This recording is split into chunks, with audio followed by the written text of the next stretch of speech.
बारामतीत घडलेल्या विमान अपघातात अजितदादांचे निधन झाले होते, परंतु हे निधन अपघाती होते की घातपाती होते हे अजून उघडकीस आलेले नव्हते। परंतु आज DGCA कडून आणि CID कडून एक गुपित माहिती समोर आलेली आहे। या माहितीमुळे या संपूर्ण प्रकरणाचा उलगडा लागलेला आहे। यासोबत अजितदादांचे ऐनवेळी बदलण्यात आलेले पायलट बदलल्यामुळे झालेला अपघात हा अपघात की घातपात असा उपस्थित झालेला प्रश्न, या प्रश्नामुळे तयार झालेला संशयामुळे बारामतीतले आक्रमक झालेले कार्यकर्ते, दादांवरती प्रेम करणारी जनता, या जनतेला अपघाताची न मिळालेली जास्त उत्तरे, यासोबत दादांचे बदललेले पायलट कोणाच्या संपर्कात होते का याविषयी आलेली गुपित माहिती, यासोबत रोहित पवारांकडे आलेला ब्लॅक बॉक्सचा फोटो, ब्लॅक बॉक्स कसा आहे, कुठे आहे, किती जळाला आहे याची रोहित पवारांना मिळालेली गुपित माहिती, या गुपित माहितीमुळे या अपघाताचे समोर आलेली सत्य माहिती, या माहितीमुळे हा अपघात की घातपात हा सुटत आलेला प्रश्न, यासोबत VSR कंपनीच्या विमानांवरती DGCA ने केलेली कारवाई, या कारवाईमुळे VSR कंपनीचा समोर आलेलं गुपित सत्य, अजितदादांचे विमान मुद्दाम आदळण्यात आलं असा उपस्थित केलेला प्रश्न आणि या प्रश्नावरती मिळालेलं उत्तर, यासोबत दादांच्या अपघातावरती सभागृहात उपस्थित केलेले प्रश्न आणि या प्रश्नांवरती निघालेले तोडगे, एकंदरीत दादांचा अपघात की घातपात या प्रश्नाचं कोड आता उलगडलेलं आहे, ते आपण सविस्तर पाहणार आहोत। परंतु व्हिडिओला सुरुवात करण्याच्या अगोदर एक गोष्ट लक्षात घ्या की आपण या व्हिडिओमध्ये कोणतीही अफवा किंवा चुकीची माहिती न देता जी पण काही सत्य माहिती समोर आलेली आहे तेच तुमच्यापर्यंत पोहोचवत आहोत। त्यामुळे हा व्हिडिओ सविस्तर आणि शेवटपर्यंत पहा, जेणेकरून या अपघाताचा संपूर्ण उलगडा समजून जाईल। आता बघा, 50 कोटींसाठी दादांचा जीव गेला असा व्यक्त केलेला संशय, यासोबत दादांची बॉडी ज्या प्रत्यक्षदर्शकांनी 28 जानेवारी रोजी पहिल्यांदा पाहिली त्यांच्याकडून आलेली गुपित माहिती, यासोबत या गुपित माहितीमुळे या संपूर्ण प्रकरणाची दिशा पालटलेली आहे। यासोबत विमानातील 6 व्यक्तींचा दावा, पायलटला न दिसलेला रनवेवरती नसलेल्या लाईट्स, विमानातून कोणीतरी उडी मारण्याचा प्रयत्न करत होते अशी प्रत्यक्षदर्शकांनी दिलेली गुपित माहिती, दादांचा अपघात की घातपात याविषयी पवार साहेबांनी न केलेली जास्त चर्चा, या चर्चामुळे संपूर्ण महाराष्ट्र राज्यात तयार झालेले वेगळे नॅरेटिव्ह, अख्खं विमान जळालं परंतु न जळालेला मोबाईल, न जळालेले कागदपत्रे, न जळालेले घड्याळ, न जळालेले जॅकेट, परंतु विमानातील ब्लॅक बॉक्स कसा काय जळाला, का तो जाळला गेला असा व्यक्त केलेला आमदार साहेबांनी संशय, यासोबत अजितदादांचा अपघात की घातपात अशा पद्धतीचे उपस्थित केले जाणारे प्रश्न, इथून पुढे अशा प्रकारचे प्रश्न उपस्थित होणार नाहीत, कारण या अपघातासंदर्भात सर्वात मोठी आणि धक्का देणारी माहिती समोर आलेली आहे। या माहितीमुळे या संपूर्ण प्रकरणाची दिशा समोर आलेली आहे, वेगळ्या पद्धतीने बदललेली आहे। यासोबत अजितदादा प्लॅस्टिकच्या बॉटलचे पाणी कापित नव्हते, ऐनवेळी पायलट का बदलण्यात आलेले होते, रेकॉर्ड खराब असलेला सुमित कपूर यालाच का अजितदादांचा पायलट बनवण्यात आलेला होता, यासोबत रनवेवरती घेण्यात आलेला संशय, एवढा मोठा अपघात झाला तरी पण विमान कंपनीवरती न झालेली कारवाई, यासोबत आरोराचं असलेलं कॉन्ट्रॅक्ट, पटेल तटकरेंवरती व्यक्त केला जाणारा संशय, पूर्ण विमान जळालं परंतु न जळालेले घड्याळ, यासोबत न जळालेले कागदपत्रे, यासोबत फुगलेले शरीर, बदललेले विमान, बदललेला विमानाचा रंग, पायलटला आलेला धुक्यांचा प्रॉब्लेम, अपघात झालेले विमान मेंटेनन्स नसल्याचे आरोप, दादांकडे असलेल्या भ्रष्टाचाराच्या फाईल्स, विमानामध्ये असलेल्या अवैध इंधनाच्या टाक्या, अंजनी दमनिया यांनी उपस्थित केलेले प्रश्न, रोहित पवार म्हणजेच दादांचे पुतणे यांनी उपस्थित केलेले प्रश्न,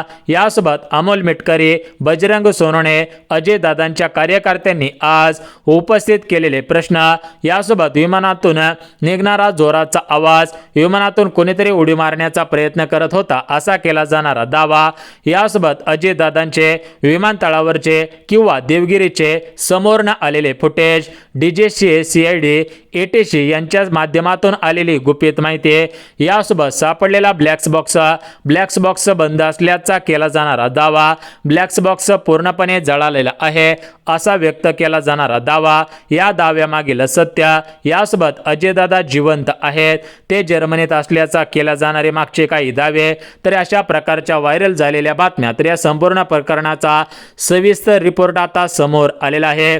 खरंच दादांचा अपघात की घातपात याविषयी जी काही महत्त्वाची माहिती समोर आलेली आहे, तर ते आपण संपूर्ण सविस्तर माहिती पाहत आहोत। आता बघा, 28 जानेवारीची ती सकाळ संपूर्ण राज्यासाठी काळी सकाळ ठरलेली होती, कारण या दिवशी बारामतीचं आकाश मोठ्या प्रमाणामधील धुक्यांनी व्यापलेलं होतं। तर या धुक्यांमुळे संपूर्ण महाराष्ट्र राज्यातील जनतेने राजकारणातील एक चांगलं आणि मोठं नेतृत्व गमावलेलं होतं, परंतु ही एक ऐकलेली बाजू होती।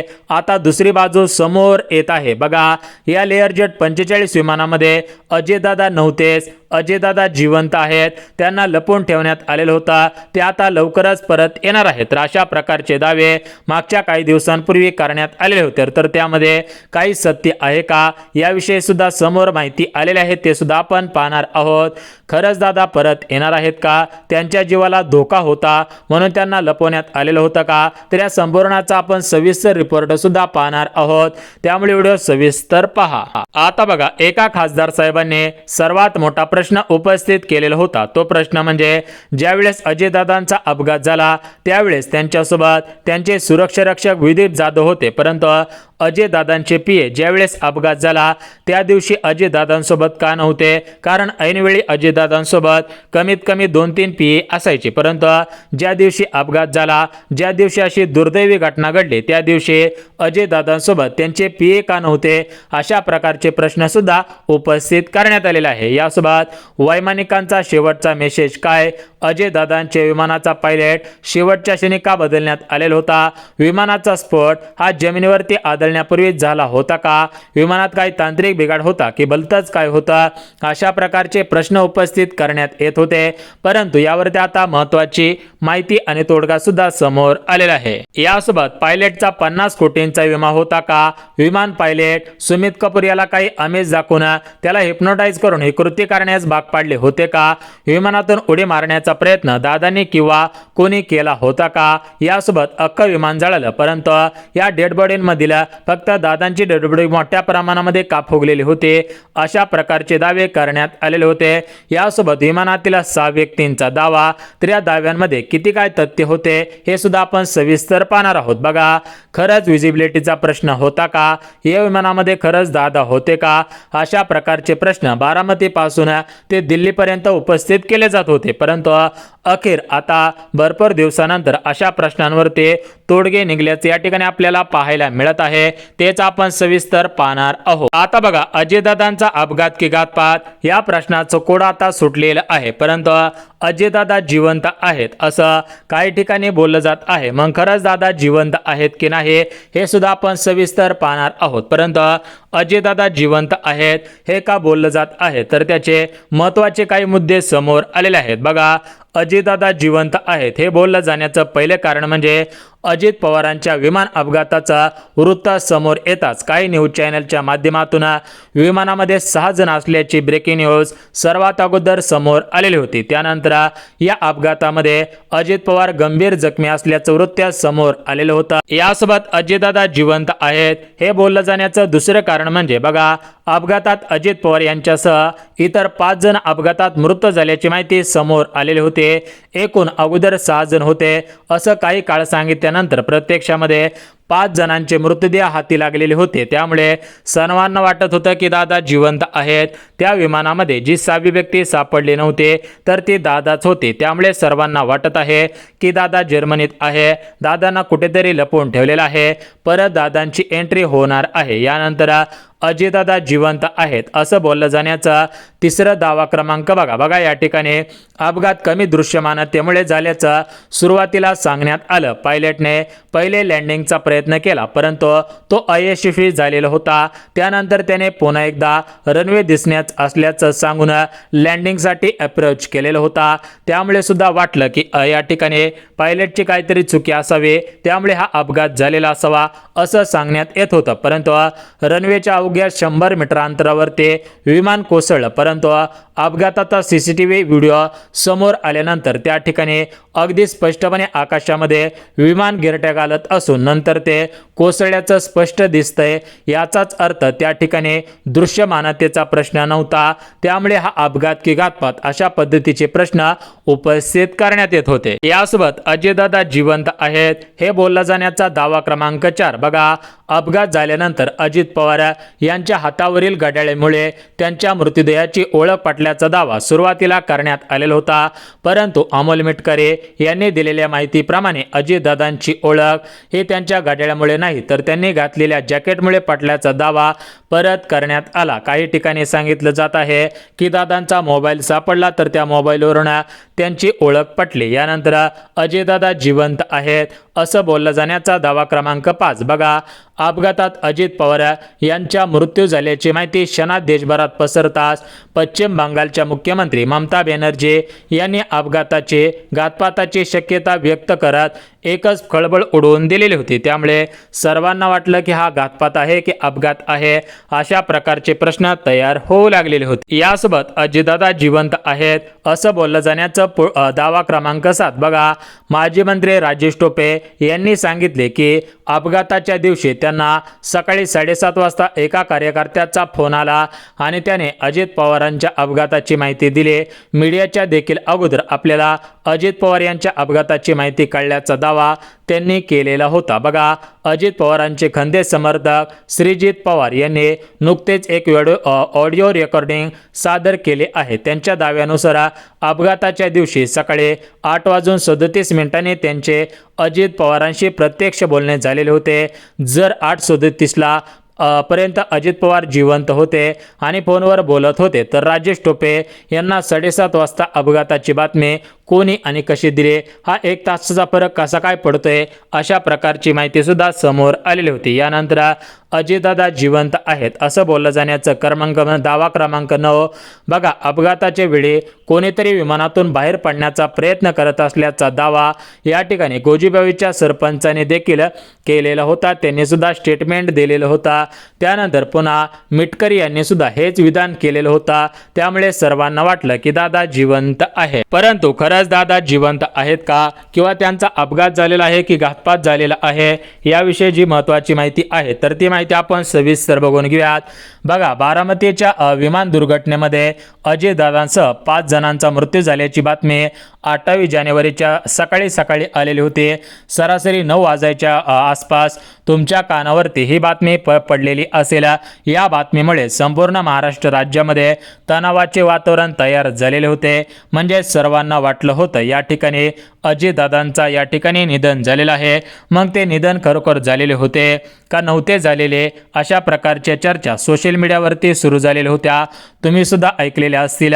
बारामतीसह संपूर्ण महाराष्ट्र राज्यामध्ये आणि संपूर्ण भारत देशामध्ये एकच खळबळ उडालेली होती. तर ती खळबळ म्हणजे अजयदादांचा अपघात झाला. काही ठिकाणी बोललं जाऊ लागलं की दादांचा घातपात झाला. पश्चिम बंगालच्या मुख्यमंत्री ममता बॅनर्जी यांनी तर डायरेक्ट बोलून टाकलं की दादांना संपवण्यात आलं. अशा प्रकारच्या तुफान बातम्या व्हायरल होत होत्या. परंतु अखेर आता याचं गूढ रहस्य उघडकीस येत आहे. एकंदरीत विचार करायला गेला तर दादांचे पुतणे म्हणजेच रोहित पवार यांच्या माध्यमातून मागच्या काही दिवसांपासून नवनवीन खुलासे समोर येत आहेत.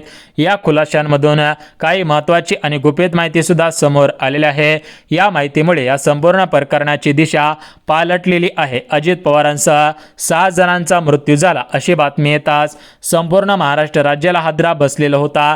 अजितदादांसह संपूर्ण या ठिकाणी विमान कोसळून विमानाचं नाहीसं झालं अशा प्रकारच्या बातम्या सुद्धा आलेल्या होत्या. तर त्या बातम्यांमुळे संपूर्ण महाराष्ट्र राज्यामध्ये शोकवाटा पसरलेला होता. आता बघा, सगळीकडे एकच बातम्या व्हायरल होत होत्या. त्या बातम्या म्हणजे दादा जिवंत आहेत, दादांना लपवून ठेवण्यात आलेलं आहे, अशा प्रकारचे कळवळजनक दावे करण्यात येत होते. परंतु अखेर त्याचा तपास लागलेला आहे. दादा जिवंत आहेत की नाही याची महत्त्वाची माहिती आता समोर आलेली आहे.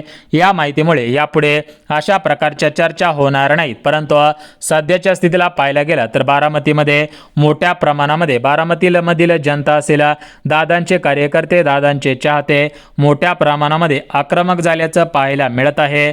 एकंदरीत विचार करायला गेला तर दादांचा अपघात सुरुवातीला सांगितल्याप्रमाणे तांत्रिक बिघाडामुळे झाला, त्यानंतर सांगण्यात आलं कमी दृश्यमानतेमुळे झाला, त्यानंतर सांगण्यात आलं की अजितदादांचा अपघात हा पायलटच्या चुकीमुळे झाला. काही ठिकाणी बोललं जात आहे की विमानातील काही बिघाड झालेला होता त्यामुळे त्यांचा अपघात झाला आणि काही ठिकाणी बोललं जात होतं की दादा जिवंत आहेत. तर एकंदरीत सांगायचं झालं तर दादा त्या विमानामध्ये बसलेले होते. अजितदादांसह अजून 4 जण याच्यामध्ये होते. याच्यामध्ये अजितदादा पवार होते, पिंकी माळे होत्या, यासोबत पाठक होत्या, यासोबत सुमित कपूर होते आणि विदीप जाधव होते. असे 5 जण होते. 8:46 आसपास गोजूबावीच्या त्या रनवेच्या शेजारी खड्डा आहे, तर या खड्ड्यामध्ये हे विमान कोसळून मोठा स्फोट झाला. या स्फोटामध्ये अजितदादांसह 5 जणांचा मृत्यू झाला. त्यांची पूर्णपणे चेकिंग करूनच त्यांच्या बॉडी सुपूर्द करण्यात आलेल्या आहेत. म्हणजेच अजितदादा आपल्यामध्ये नाहीत हे आपल्याला मान्य करावे लागणार आहे. या फक्त चर्चा किंवा अफवा पसरवल्या जात आहेत, परंतु दादांचा अपघात की घातपात या प्रश्नाचं उत्तर आता लवकरच मिळणार आहे. कारण DGCA कडून VSR कंपनीवरती कारवाई झालेली आहे. लवकरच या प्रकरणाचा उलगडा होईल.